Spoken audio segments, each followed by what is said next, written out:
அனைவருக்கும் வணக்கம். இன்னைக்கு தைப்பூசம். மறக்காம முருகன் கோவிலுக்கு போங்க.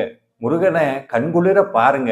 அவன்கிட்ட எதையும் கேட்க வேண்டாம். அவனுக்கு எல்லாமே தெரியும். நம்ம என்ன நினைக்கிறோம், என்ன பேசுறோம், எப்ப முருகான்னு வாய் சொல்லிருச்சோ, எப்ப குமரான்னு மனசு நினைச்சதோ, எப்ப முருகா கந்தான்னு நெத்து நிறைய ஊதி பூசணுமோ, அப்போதே அவன் அடியாருக்குள்ள ஒரு அடியாராக நம்மை தேர்ந்தெடுத்துட்டான்னு அர்த்தம். அதனால நம்மளுடைய குறைகளோ, நம்மளுடைய கவலைகளோ அவனுக்கு தெரியாம இல்ல, நிச்சயமா தெரியும். இருந்தாலும் ஏன் இதெல்லாம் தீராம இருக்கு, ஏன் என்னை விட்டு இதெல்லாம் அகலாம இருக்குன்னா, இது எங்கிருந்தோ வரல, நம்ம தான் ஏதோ ஒரு ஜென்மத்துல பண்ணது நமக்கு திருப்பி வந்திருக்கு. இருந்தாலும் இதை அனுபவிக்கிற விதத்தை நிச்சயமாக முருகப்பெருமான் மாத்துவான். அதற்கு ஒரு வழியை காட்டுறதுக்காகத்தான் இன்னைக்கு நம்மளை கொண்டு வந்து இந்த அற்புதமான தைப்பூசத்தன்னைக்கு அவன் சன்னதியில நிக்க வச்சு அவனை பார்க்கக்கூடிய மிக பெரும் பேற்றை நமக்கு கொடுத்திருக்கிறான். அவனை பார்த்தா போதும், திருப்புகள் பாடினா போதும், எல்லாம் முருகன் பார்த்துக்குவான். கவலைப்பட